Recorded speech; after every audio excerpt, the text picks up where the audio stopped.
semuanya, kembali lagi di channel YouTube saya. Pada video kali ini saya akan menjelaskan file server. Perkenalkan, nama saya Prida Cernial Bengal. Saya dari kelas 11 TKJ 1. Pastinya teman-teman kan semuanya masih bingung apa yang dimaksud dengan file server. Di sini saya akan menjelaskan apa yang dimaksud dengan file server. File server adalah sebuah komputer terpasang ke jaringan dengan tujuan memberikan lokasi untuk akses disk bersama.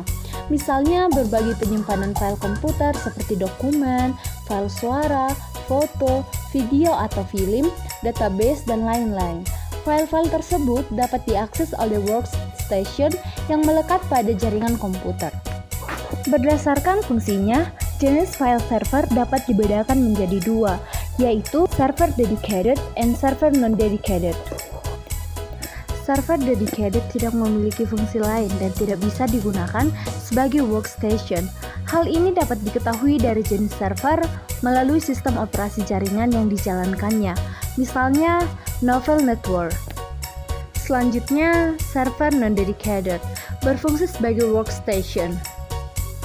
Dan yang menjadi karakteristik file server yaitu file server dapat disebut sebagai jantungnya jaringan.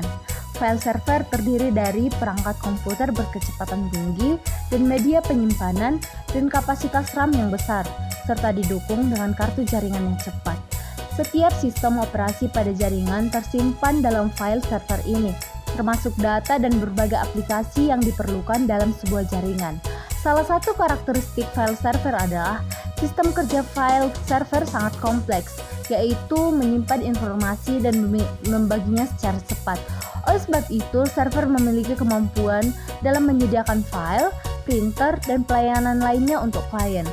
Sebuah file server minimal memiliki beberapa syarat-persyaratan tertentu sehingga dapat dinyatakan sebagai device. Syarat tersebut berupa spesifikasi minimal yang dipenuhi sebuah komputer untuk difungsikan file server. Lalu, teman-teman kami juga bertanya, apa itu manfaat file server? Manfaat file server ini adalah menghemat sumber daya terutama dalam hal media penyimpanan. Selain itu, penyimpanan data dilakukan secara terpusat dan tidak tersebar, sehingga penggunaannya dapat menjadi lebih mudah dan aman. Next, print server.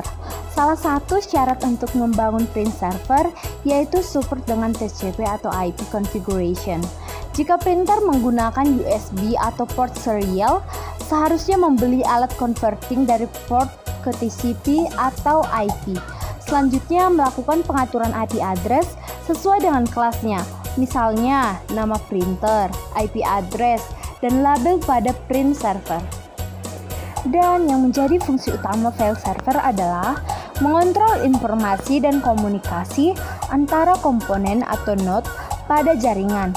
Misalnya, mengelola kumpulan data atau kata dari workstation atau salah satu node ke node lainnya, atau menerima email di saat bersamaan. Kita masuk kepada konfigurasi file server atau Samba. Pengertian Samba server. Samba adalah program yang dapat menjembatani kompleksitas berbagai platform sistem operasi Linux atau UNIX dengan sistem Windows yang dijalankan dalam suatu jaringan komputer. Samba adalah sebuah software yang bekerja di sistem operasi Linux, Unix, dan Windows yang menggunakan protokol network SMB atau Server Message Block. Dan yang menjadi karakteristik dari Samba server ini yaitu mudah dikonfigurasi oleh administrator, tersedia untuk berbagai jenis platform, sudah terhubung langsung dengan jaringan, dan dapat diandalkan karena jarang terjadi kesalahan. Mudah dikonfigurasi sesuai dengan kebutuhan administrator, memiliki performa yang maksimal, dan jarang ditemui masalah dalam penggunaannya di jaringan. Ada beberapa fungsi Samba server yaitu sebagai berikut. Yang pertama, Samba PDC atau Primary Domain Controller. Jika dalam satu jaringan terdapat berbagai jenis sistem dengan berbagai jenis platform, maka dibutuhkan sebuah program untuk menjembatani sebuah perangkat agar dapat saling berhubung satu sama lagi. Yang kedua, koneksi antara Linux Machine atau UNIX dengan Windows Machine. Berbagai fungsi yang dapat dilakukan oleh software Samba yaitu memiliki kemampuan dalam menjembatani sharing file, sharing device, VDC, firewall, DNS, DHCP, FTP, web server, gateway, mail server, dan proxy. Aplikasi Samba memiliki beberapa program pendukung. Yang pertama, TestProm. TestProm merupakan program kecil untuk melakukan proses debug atau memeriksa parameter terhadap file konfigurasi Samba.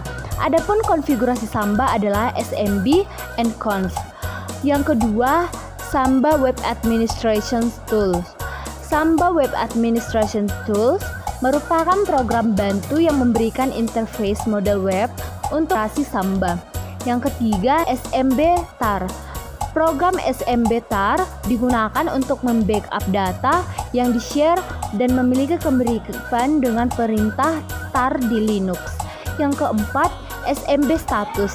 Program SMB Status dapat dimonitoring status terakhir dari share resources yang diberikan oleh Samba server. Yang kelima, SMB Password. SMB Password dapat membantu administrator mengatur password yang terenkripsi yang dipergunakan oleh SMB server. Yang keenam, SMB Client. Aplikasi SMB Client memiliki tampilan yang mirip FTP dan dapat mengakses SMB Resource Share atau mengakses share file. Yang ketujuh, NMB Blockup.